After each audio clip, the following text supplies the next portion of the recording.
Kahapon lamang ay ang ganda ng panahon, maaraw, tapos blue skies, pero ngayon ito na ang sitwasyon ng panahon.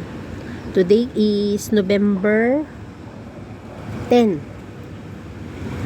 So ito yung panahon natin ngayon, and I'm sad.